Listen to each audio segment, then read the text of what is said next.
जो लोग मुक्ति की चाह रखते हैं उनके लिए ये आयाम, जिसे हम महाकाल कहते हैं, सबसे ज्यादा महत्वपूर्ण हो जाता है। महाकाल मंदिर ये आपको अस्तित्व की जड़ों से हिला देगा।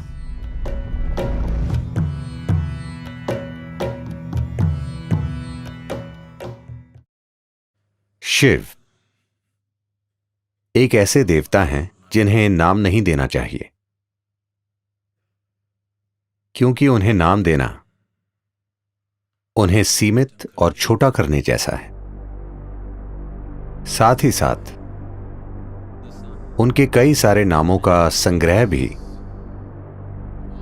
इस अवर्णीय रहस्य को प्रकट करता है कि वो कौन है,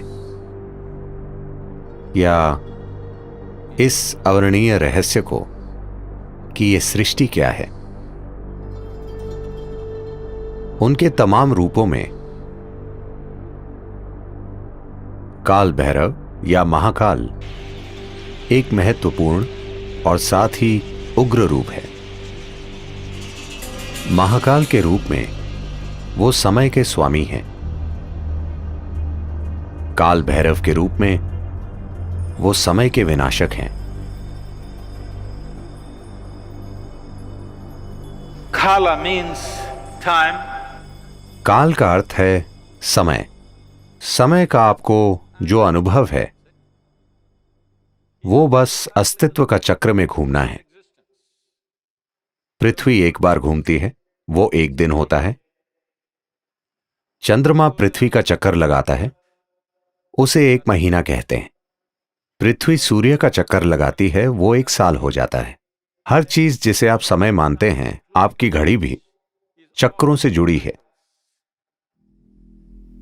हर चीज जो भौतिक है वो चक्रीय प्रकृति की है।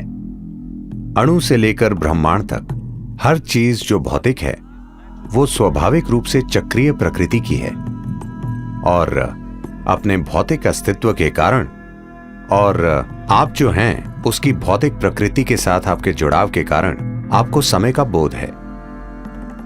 अब आप यहां बैठे हैं क्योंकि आपके पास एक शरीर है, इसलिए वो समय का हिसाब रख रहा है।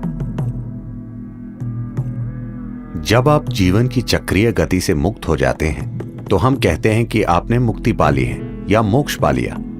तो जो लोग मुक्ति की चाह रखते हैं, जो लोग मोक्ष प्राप्त करना चाहते हैं, उनके लिए ये आयाम, जिसे हम महाकाल कहते हैं, सबसे ज्यादा महत्वपूर्ण हो जाता है।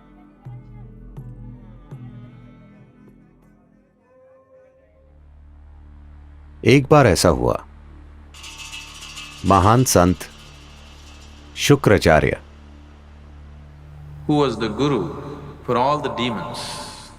जो दानवों के गुरु थे, उन्होंने शिव की भक्ति में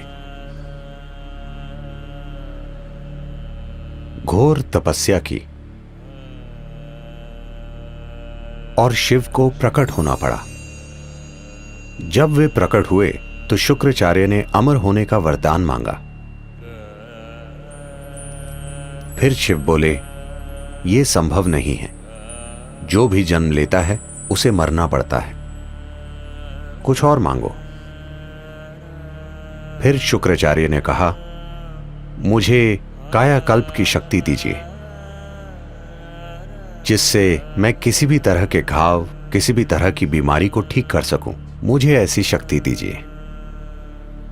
शिव, जो परम उपचारक हैं, सभी जड़ी बूटियों और औषधियों के स्वामी होने के नाते, शुक्राचार्य को संजीवनी मंत्र दिया।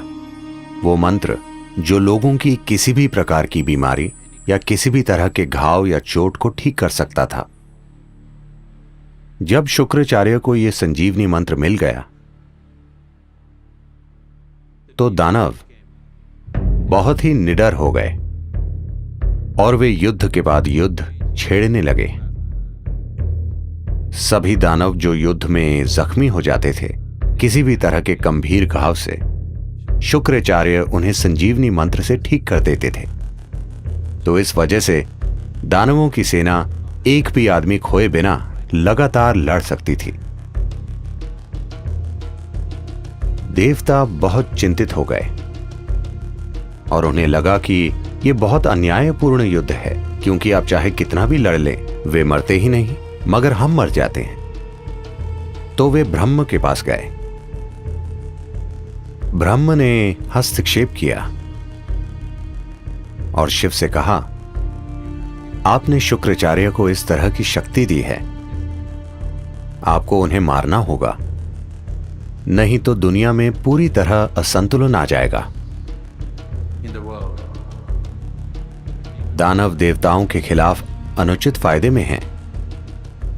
फिर शिव बोले, उन्हें मारने की कोई जरूरत नहीं है, मैं उन्हें काबू में कर लूंगा। तो जब देवों और दानवों का युद्ध चल रहा था, शुक्राचार्य मंत्र पढ़ रहे थे और सभी दानवों की चोटों और घावों को ठीक कर रहे थे। तभी सीमा के पार से एक खतरनाक जीव, एक राक्षसी जिसका नाम कृतिका था, एक भयानक रूप में प्रकट हुई। वो शिव की एक गण थी।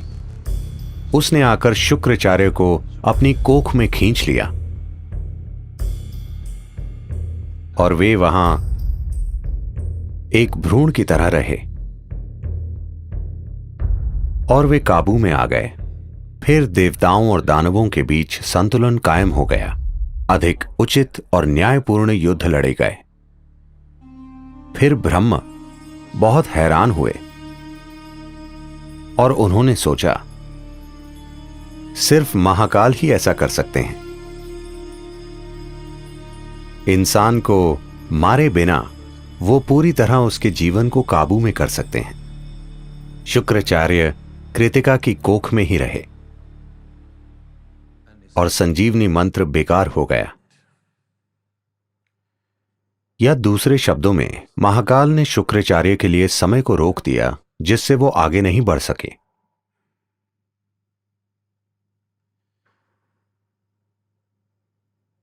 जब हम परे जाने की बात करते हैं, जब हम आध्यात्मिकता, योग की बात करते हैं,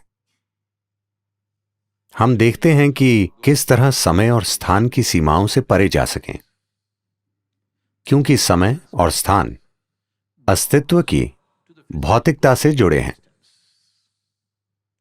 एक बार आप आध्यात्मिक होने की चाह करते हैं, उसका यह अर्थ है कि आप भौतिक से अधिक कुछ होने की चाह कर रहे हैं। एक बार आप भौतिक से कुछ अधिक हो जाते हैं, That means you are aspiring to be beyond. उसका अर्थ है कि आप समय और स्थान की सीमाओं से परे जाना चाहते हैं।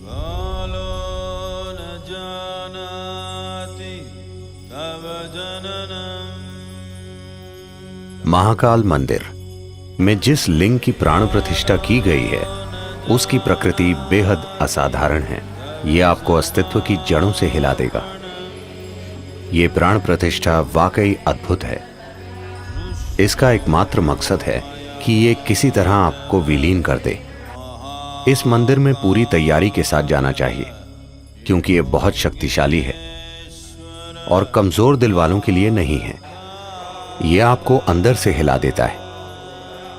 हर दिन महाकाल को जो भेंट अर्पित की जाती है, वो शमशान से लाई गई ताजा राख है, क्योंकि उन्हें यही पसंद है और वो जैसे हैं उन्हें वैसा बनाए रखती है। दुर्भाग्य से मैंने सुना है कि We be getting so bloody civilized.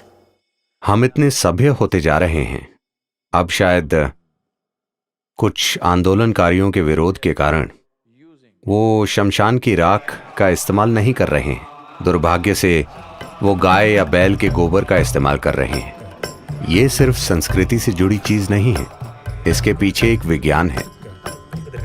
अगर हम शमशान से राख लाएं और कोई दूसरी राख लाएं, मैं आपको दिखा सकता हूं कि दोनों में क्या फर्क है। अनुभव के स्तर पर दोनों में बहुत बड़ा अंतर है और यह बहुत महत्वपूर्ण है कि इस प्रक्रिया को जारी रखा जाए। क्योंकि महाकाल का स्वभाव यही है। इस महाकाल रूप की मौजूदगी ही ऐसी है कि आपके वहां जाने पर सब कुछ विलीन हो जाता है, सब कुछ जलकर राख हो जाता है। इसका अर्थ है कि आप भौतिक से मुक्त हो जाते हैं। यह आपको परम मुक्ति की ओर ले जाता है। अगर आप इसे कोमलता से करना चाहते हैं तो हमारे पास यहां सब कुछ है।